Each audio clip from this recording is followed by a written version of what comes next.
Hello everyone, my name is Seongwon Ko, and I'm going to present about the mathematical interpretation of geometric image processing techniques.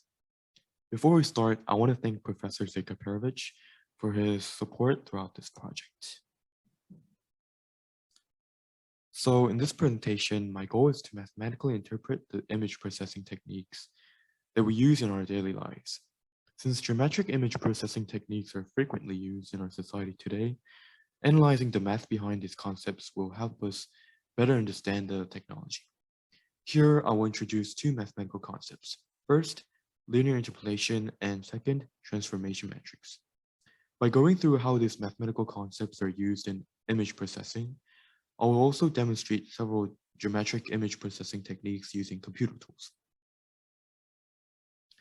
First of all, the math concepts and techniques that we are talking about today are a part of computer vision, which is a science field studying how computers can gain a high-level understanding of digital images and videos. In demonstrating the image processing techniques, I will use a computer vision library of programming functions called OpenCV. So we're first going to talk about linear interpolation. As its name tells us, linear interpolation is a method of curve fitting using linear polynomials to create new data points. In other words, linear interpolation is the method of estimating a function that is placed in between the points that we already know. For example, if we are given 2 points, x0, y0, and x1, y1, linear interpolation will let us find a straight line between 2 points. For x in the interval x0, x1, y will be the value along the straight line between the 2 points that satisfy this equation at the bottom. Similar to this basic linear interpolation method, we can also use a method called a nearest neighbor interpolation. In this example below, let's say we have a 2 times 2 image, and we want to upscale this image by a factor of 2. Using this nearest neighbor interpolation, we fill out the values of missing pixels depending on the nearest pixel. Moving on to the bilinear interpolation, we can also estimate the values of the missing pixels. The fundamental logic we use in a bilinear interpolation is that we perform basic weighted average linear interpolation twice for rows and columns. First, we calculate the values for the endpoints of the column using linear interpolation in each row. Then, we use 2 values to estimate the values in a certain pixel point by repeating linear interpolation. Now, this code shows how linear interpolation is used in geometric image processing techniques. This code, I used nearest neighbor interpolation to shrink the size of an image. Compared to the bilinear interpolation that requires heavier calculation, nearest neighbor interpolation can be conducted faster and yields the accurate image as a result. Running the code, we can get a shrunk side image at the bottom of the original image. Similar to this previous code, we use bilinear interpolation to zoom in the image. While it is possible to use the nearest neighbor interpolation to zoom an image, bilinear interpolation yields a better result when zooming the image, since it takes both rows and columns into account when enlarging the size of an image. With a relatively more accurate output image, I'll use bilinear interpolation and got an enlarged image at the bottom of this original image.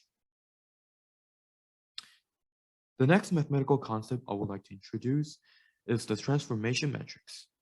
Basically, a transformation matrix is a linear transformation represented in a matrix. Considering T as a linear transformation mapping Rn to Rm, and X as a column vector, we can get Tx equals to Ax, where A is the transformation matrix of T.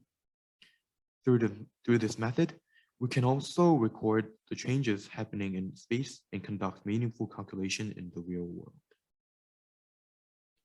Going deeper into the vectors and matrices, I would like to introduce homogeneous coordinates, which represents coordinates in 2 dimensions with a vector in 3D space. In geometric image processing, this technique is necessary because we commonly treat transformations that are not linear. However, if transformation is not linear, it becomes much difficult to conduct calculations and manipulate vectors through computers.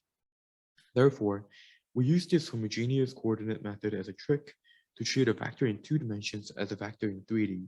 Accordingly, we can perform geometric image processing techniques such as translations. First of all, we can use homogeneous coordinates and transformation metrics to perform translation of an image. When performing a translation of a vector xy over a vector t1 and t2, we can set the metrics this way. Without changing the alignment, we can change the position of an image easily with the metrics. In this code, I translated the original image 20 pixels to the x-axis and 30 pixels to the y-axis. By mapping a new vector, we can get an image shown in the bottom of the original image. The next image processing techniques is rotation. Using the metrics shown below, we can rotate the original image over an angle phi. While this method is separated from translation, it is possible to use both translation and rotation at the same time. Translating this matrix into a written code, we can write this code as shown in the left picture. This code keeps the size of an image the same as it rotates the image to pi over 2. As a result, we got our image rotated 90 degrees counterclockwise. Another technique I will introduce is affine transformation. Affine transformation is a geometric transformation that preserves line and parallelism while it does not preserve angles or distances. It also includes the method we introduced in previous slides, such as translation and scaling. However, one interesting point we have here is that it also inverts an image, which changes the color of an image. Through this code, we performed a affine transformation as shown in the right picture. One thing I would like to note is that the 3 dot points shown in the both picture and the right. In the original picture, the red dot and green dot are located in the same row, and the red dot and blue dot are positioned in the same column. After we perform affine transformation, we'll still see that parallelism of line is preserved since the change of position of 3 dots matches the changes in chessboard. However, it is clear that angles and distances are not preserved here. Lastly, we have a perspective transformation that preserves the collinearity of points, meaning that the transformation only preserves the linear identity of an image, and other features such as parallelism are not preserved. To perform a perspective transformation, we need input values of 4 points and output points. Here, we have an original image that does not preserve parallelism on the left side. While the railroad is obviously parallel, if we see it above the railroad, this change of perspective made each rail of the left side seem to be intersecting at the end. Through this code, I will eliminate the perspective of an image and come up with a result that shows the railroad as if we are looking at it above the railroad. First, we select the 4 points in the left picture to select the edge of the output image. Taking these 4 points as edges of an image, we change the perspective of an image using the metrics shown in the previous slide.